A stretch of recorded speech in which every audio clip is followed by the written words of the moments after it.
Hi, I'm Kelly. And I'm Pete. Together we're no gluten, no problem. Today we're going to show you how to make gluten-free personal pizza pockets.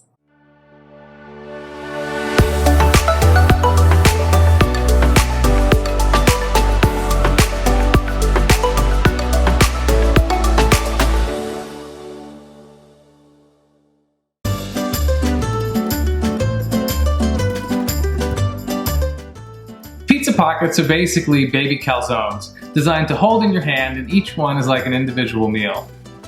So we're going to start by making a batch of our New York style dough, and we'll treat it just a little bit differently than we do when we're making a New York style pizza. The trick to making and shaping these little pizza pockets is that we've taken our parchment paper and we've cut it into approximately 8-inch squares. So one batch of the New York style dough will make 3 pizza pockets. So we'll lightly dust each parchment paper with some bench flour and then divide it into thirds.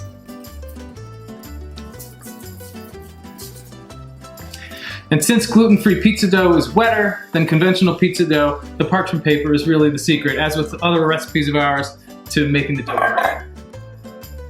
I'm gonna just take a little bit more. We just eyeball this, it doesn't have to be exact. Now, as we do with the New York style crust, we will olive oil our hands to shape these, and we'll press them out into approximately a 7-inch square. Thank you.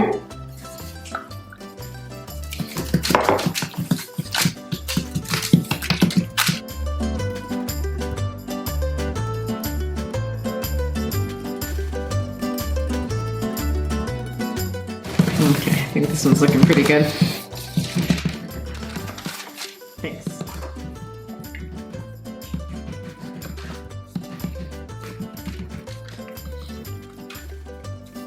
I think I got the third that was heavier than the other thirds. I feel like I have a lot of dough in here.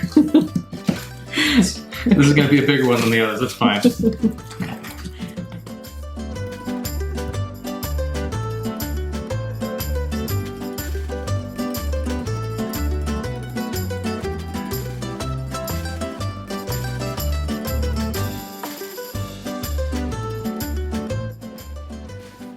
All right, now that we have our 3 pizza pockets pressed out into our approximately 7-inch squares, it's time to top it. So we're gonna use a combination of shredded mozz, some New York style tomato sauce, and some pepperoni.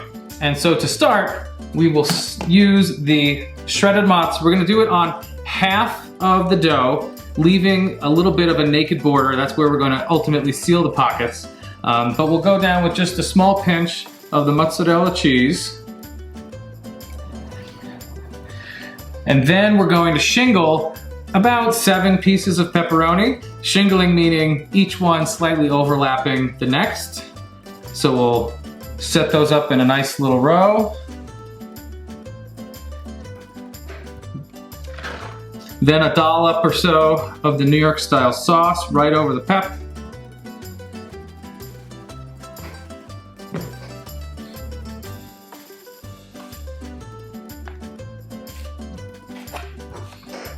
And then, back over to you. Yeah. We'll finish it with another pinch of the mozzarella cheese. And you can see it's not a large quantity of cheese or sauce because you want to make sure it can all be sealed inside the dough. Once you have your filling in the crust, you take the bottom you put your hand underneath the parchment paper and fold over the dough. And you're going to take your fingers and lightly coat them in olive oil and seal the edge. Importantly, leave the parchment paper on the dough at this point. Don't try to peel it back. Leave it on there. Just access the edges as you need to really get that edge nice and sealed.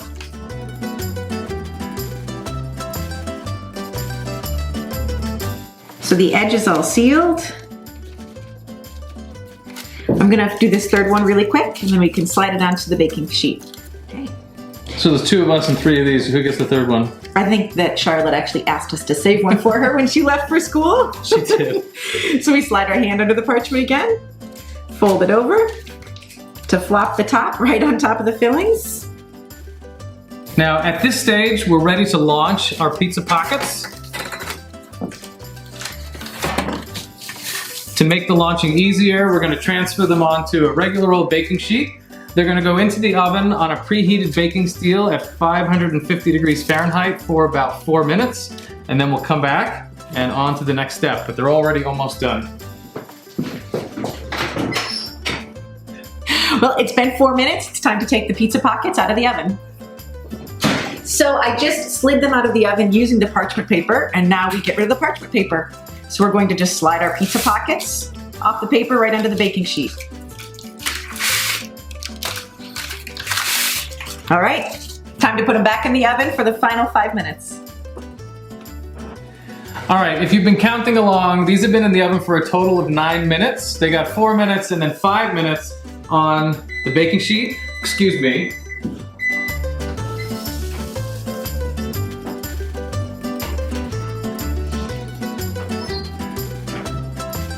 We have 1 final minute to wait before these are going to be ready to eat. We're just going to give them a light brush with olive oil and then back into the oven under the broiler for about a minute just to brown the tops.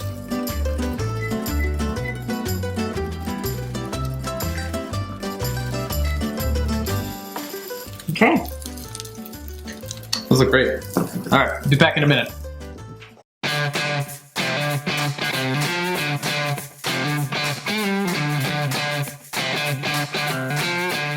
It's been 1 additional minute. As you can see, that light brush of olive oil and that little bit of time under the broiler really gives the pizza pockets a beautiful, deep golden brown color.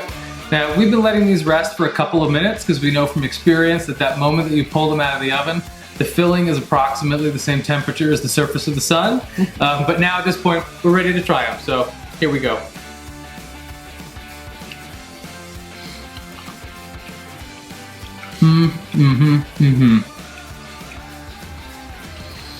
Delicious. Self-contained meal. I love that bit of pepperoni oil that you get inside. It's really tasty. Fantastic.